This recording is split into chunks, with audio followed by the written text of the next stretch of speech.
नमस्कार। आपका अखबार के संक में आपका स्वागत है। मैं हूं प्रदीप सिंह। उत्तर प्रदेश में अब चुनाव होने वाले हैं कुछ ही महीने में विधानसभा के। वैसे तो 7 राज्यों में होने वाले हैं, लेकिन उत्तर प्रदेश चूंकि देश का सबसे बड़ा राज्य है और वहां की राजनीति पूरे देश को प्रभावित करती है, इसलिए अब आने वाले दिनों में उत्तर प्रदेश की बात कुछ ज्यादा करेंगे। तो आज शुरुआत करते हैं कि उत्तर प्रदेश में पिछले 12 साल और पिछले 9.5 साल, ये दो अलग अलग कालखंड है। 12 साल यानी प्रधानमंत्री नरेंद्र मोदी के प्रधानमंत्रित्व में क्या बदला है, पूरे देश में बदला है वो तो आपके सामने ही है। उत्तर प्रदेश में क्या बदला है और खास तौर से 9.5 साल से ज़्यादा के योगी आदित्यनाथ के कार्यकाल में क्या बदला है जब से वो मुख्यमंत्री बने। तो 2014 और 2014 में लोकसभा चुनाव, 2017 में विधानसभा चुनाव से प्रधानमंत्री नरेंद्र मोदी और उस समय भारतीय जनता पार्टी के राष्ट्रीय अध्यक्ष, हालांकि 2014 में अमित शाह राष्ट्रीय महामंत्री थे, 17 के चुनाव में राष्ट्रीय अध्यक्ष थे। उत्तर प्रदेश में मुस्लिम वोट का वीटो खत्म कर दिया। वैसे तो पूरे देश से खत्म कर दिया है, लेकिन बात उत्तर प्रदेश की हो रही। तो उत्तर प्रदेश में मुस्लिम वोट का वीटो बहुत ज्यादा चलता था। सपा बसपा में होड़ रहती थी, जिसको मुस्लिम वोट ज्यादा मिल गया वो सत्ता में आ गया। तो मुस्लिम वोट के वीटो को डिसाइसिवली 2014 में लोकसभा में और 2017 में विधानसभा में खत्म कर दिया। फिर योगी जी ने क्या किया? योगी जी ने उत्तर प्रदेश की राजनीति में और कहे कि सामाजिक या सांप्रदायिक जो है वो समाज जो है उसमें बहुत बड़ा परिवर्तन किया। मुसलमानों से एक उनका बड़ा अधिकार जो संविधान ने नहीं दिया था, जो कानून ने नहीं दिया था, जो राजनीति ने दिया था, तुष्टीकरण की राजनीति ने दिया था, वो है दंगा करने का अधिकार। योगी जी ने मुसलमानों से दंगा करने का अधिकार छीन लिया। आप 9.5 साल में बताइए कौन सा दंगा हुआ उत्तर प्रदेश में? एक आध बार कोशिश हुई तो उसको किस तरह से निपटा गया उसको समझिए।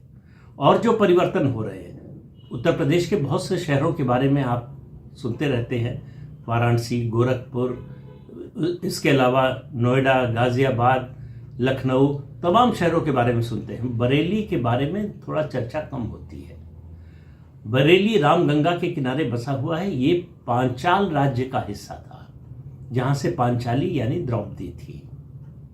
अब आप इससे अंदाजा लगाइए कि हिंदुओं का कितना बड़ा केंद्र था। इस पर 1559 में मुगलों ने कब्जा कर लिया और बरेली ही वो जगह है जहां बरेलवी संप्रदाय की स्थापना हुई।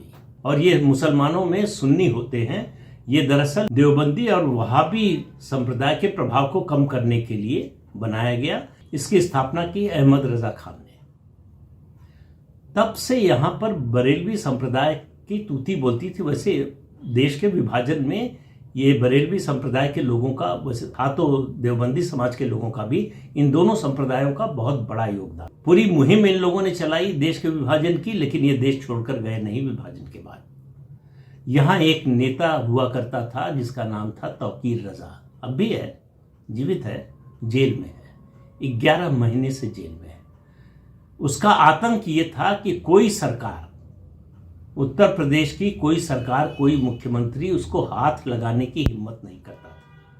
एक बार मायावती ने जब मुख्यमंत्री थी, पूर्ण बहुमत से मुख्यमंत्री बनी थी 2007 से 2012 के बीच में, उस समय उसको गिरफ्तार किया गया था। बरेली में बड़े पैमाने पर दंगा हुआ था, उसके आरोप, आधे घंटे में उसको छोड़ दिया गया।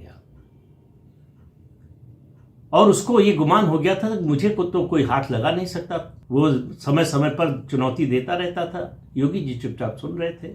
फिर इसने एक अभियान चलाया, तहरीके लब्बैक, जो पाकिस्तान में है, उसका थोड़ा सा नाम बदलकर आई लव मोहम्मद का अभियान चलाया। और कोशिश थी कि यहां से बरेली से शुरू हो और पूरे देश में फैले है। इसके नाम पर बरेली में, कानपुर में और आसपास के शहरों में बड़े पैमाने पर दंगा कराने की योजना थी। इसको न केवल गिरफ्तार किया, इसका दामाद जो इसके पीछे का दिमाग कहा जाता है, जो इसका संगठन देखता है, उसको गिरफ्तार किया। इसके परिवार के और लोगों को गिरफ्तार किया। इसके जितने गुर्गे थे उनको गिरफ्तार किया। 11 महीने से जेल में है। अब आप ये बात समझिए कि योगी जी ने क्या परिवर्तन किया है कि अखिलेश यादव जो मुसलमानों का रहनुमा समझते हैं अपने को, इसके समर्थन में एक बयान 11 महीने में नहीं दे पाए। हिम्मत नहीं हुई है कि तौकीर रजा खान के समर्थन में बयान दे। इसका संबंध कांग्रेस से भी रहा है और अन्ना आंदोलन के बाद इसका संबंध जो है, जब सरकार बन गई आम आदमी पार्टी की, तो केजरीवाल से भी था। लेकिन अब इनमें से कोई भी उसके समर्थन में नहीं आ रहा, किसी की हिम्मत नहीं हो रही है। ये परिवर्तन हुआ है। बात केवल दंगे की नहीं होती। दंगे में क्या होता है? दंगे में ज्यादातर दंगे, मतलब 99% दंगे, केवल 1% की छूट दे रहा हूं जानकारी के अभाव में, 99% दंगे मुसलमान शुरू करते हैं। और हम जो दंगों के बारे में जानते हैं कि इतने लोग मारे गए, इतने घायल हुए, इतने घर जला दिए गए, इतनी सरकारी संपत्ति का नुकसान हुआ, उसके बाद क्या होता है उसकी ज्यादा चर्चा नहीं होती। उसके बाद होता है हिंदुओं का पलायन, उनकी संपत्तियों पर कब्जा, औने पौने दाम में उनकी संपत्तियां खरीदना। ये अगर आप ट्रेंड देखें पूरे देश में, जहां जहां दंगे हुए हैं, आपको हर शहर में, हर राज्य में ये मिलेगा। उसका सबसे बड़ा उदाहरण उत्तर प्रदेश में है संभल। संभल से हिंदुओं का सफाया कर दिया दंगा करके। उससे पहले भी हुआ था, लेकिन 78 में जो दंगा हुआ, इतना बड़ा दंगा हुआ, उसके बाद जो है हिंदू या तो अपनी जमीन और मकान जो है औने पौने दाम पर बेचकर चले गए या छोड़कर चले गए। आप पूरे देश में ये पूरे देश का अध्ययन करके देख लीजिए, जहां भी मुसलमान बहुमत में हैं वहां से हिंदुओं को वो जगह छोड़कर जानी पड़ती है। कब्जा होता है उनके मकानों पर, घरों पर, जमीन पर, यहां तक कि मंदिरों पर भी। कानपुर में तो मंदिरों में गोदाम बना दिया मुसलमानों ने, उस पर कब्जा कर लिया, जो अब छुड़ाया जा रहा है। और संभल पूरा इतना बड़ा तीर्थ, आप अंदाजा लगाइए उसको कैसे हड़प लिया। अब उसका जो है पुनरुद्धार हो रहा है, बड़े पैमाने पर हो रहा है। इसी तरह से बरेली का हो रहा है। बरेली को अब नाथ नगरी के रूप में विकसित किया जा रहा है। हजारों करोड़ की योजनाएं। यहां पर 7 प्राचीन शिव मंदिर हैं, इसीलिए इसको नाथ नगरी कहा जाता है। नाथ नगरी के रूप में विकसित करने का बीड़ा उठाया है योगी आदित्यनाथ ने। आपको देश में कोई एक इलाका ऐसा नहीं मिलेगा जहां जो इलाका हिंदू बहुल हो और वहां थोड़े से मुसलमान रहते हों और उनको अपनी संपत्ति छोड़कर या औने पौने दाम पर बेचकर भागना पड़ा हो। इससे आप समझिए, फिर समझिए शत्रुबोध, जिसकी बात मैं बार बार करता हूं, वो क्या है। ऐसा क्यों है कि मुस्लिम इलाका जो है वो प्रशासन की नजर में, आज से नहीं ब्रिटिश काल से, प्रशासन की नजर में संवेदनशील इलाका हो जाता है।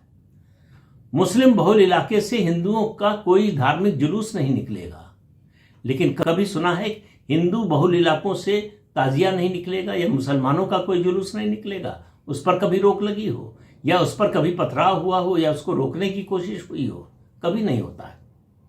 तो इसलिए कह रहा हूं कि इस बात की गहराई को समझिए कि हम किन परिस्थितियों में जी रहे हैं, और धन्यवाद दीजिए अपने पुरखों को कि मुसलमानों, मुगलों और अंग्रेजों की गुलामी के बावजूद, उनके कुशासन, उनके अत्याचार, उनकी बर्बरता के बावजूद आज हम और आप आज भी हिंदू बने हुए हैं। ये इसका श्रेय हमें नहीं जाता, इसका श्रेय हमारे पुरखों को जाता है, जिन्होंने हर तरह का अत्याचार सहा, तकलीफ सही, लेकिन अपने धर्म को नहीं छोड़ा। आज लोग थोड़े से पैसे के लालच में आतंकवादियों को मकान किराए पर दे देते हैं, आतंकवादियों को अपनी गाड़ी किराए पर दे देते हैं, और उसका नतीजा क्या होता है आप देख लीजिए। अल-फलाह यूनिवर्सिटी के डॉक्टरों ने, लोग कहते हैं कि कम पढ़े लिखे लोग आतंकवाद और अपराध के रास्ते पर जाते हैं।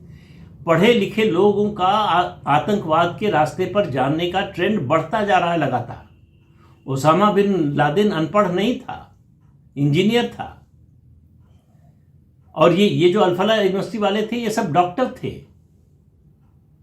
लखनऊ में भी जो महिला पकड़ी गई, जो मास्टरमाइंड कही जाती है, वो भी डॉक्टर थी। तो ये जो मुसलमानों से उत्तर प्रदेश में दंगा करने का अधिकार छीना है, उससे पहले योगी जी ने माफियागिरी करने का अधिकार छीना, उससे पहले योगी जी ने अवैध बूचड़खाने चलाने का अधिकार छीना। तो ये जो अवैध कामों से जो कमाई होती थी, जो एक इनका जो है फाइनेंशियल बैकबोन बनी हुई थी, उसको तोड़ दिया। केवल ऐसा नहीं है, बड़े जो माफिया थे उनका सफाया हुआ, उनके आर्थिक तंत्र का सफाया हुआ और उनके सामाजिक तंत्र का सफाया। दंगा करने का जो अधिकार उनको गैर भाजपा दलों ने दिया हुआ था, उसको छीन लिया। और इन गैर भाजपा दलों में से किसी की हिम्मत नहीं है कि इस पर एक शब्द बोल सके।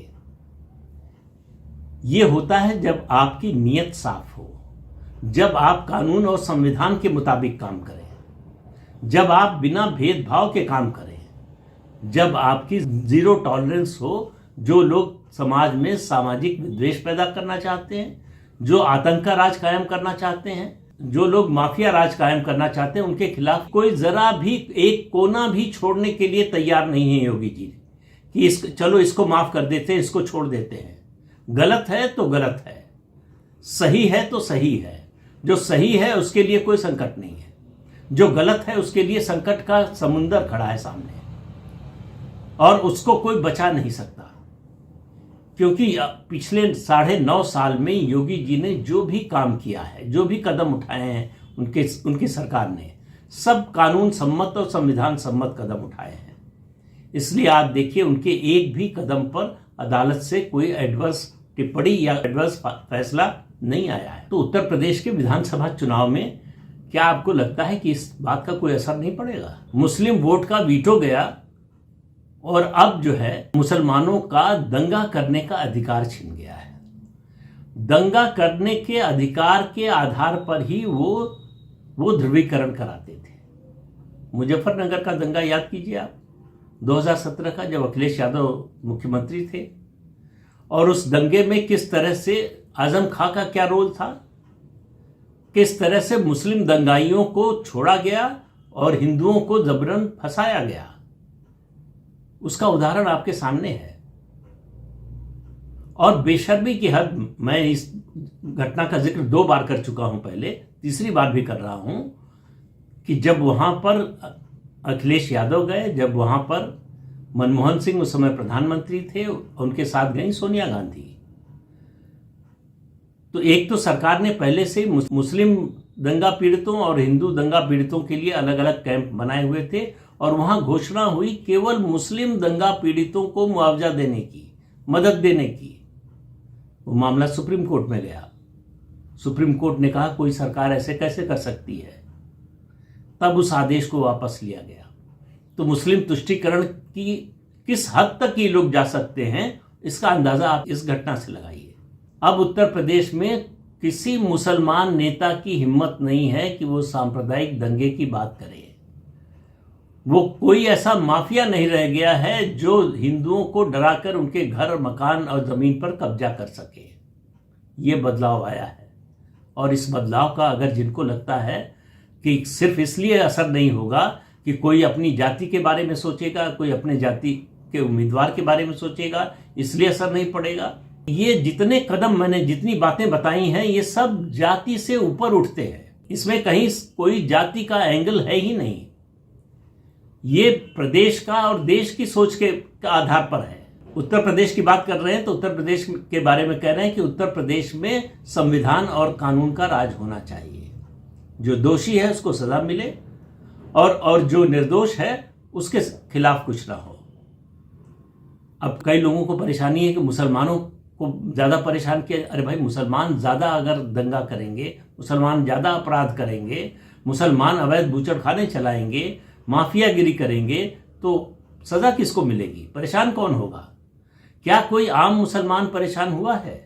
क्या सरकार की कोई योजना ऐसी है जिसमें मुसलमानों के साथ भेदभाव किया गया हो? ये सब बातें, देखिए, ये पॉलिटिकल बातें मुसलमानों को बहुत जल्दी समझ में आती हैं, हिंदुओं को कुछ समझ में नहीं आता। वो कम्बल ओढ़कर सोते रहते हैं। उनकी नींद तभी खुलती है जब उनकी गर्दन पर चाकू रखा जाता है। उससे पहले तक उनको कोई मतलब नहीं कि हमारे पड़ोसी के साथ क्या हो रहा है, हमारे मोहल्ले में क्या हो रहा है, हमारे प्रदेश में क्या हो रहा है, हमारे देश में क्या हो रहा है। उससे उनका कोई सरोकार नहीं। जब तक अपने ऊपर नहीं आए तब तक हमारी नींद नहीं खुलती। इस मानसिकता से जब तक नहीं निकलेंगे तब तक हम सांप्रदायिक हिंसा का शिकार होते रहेंगे। योगी जी कानून का राज स्थापित कर सकते हैं, लेकिन हमारा आपका दिमाग नहीं बदल सकते।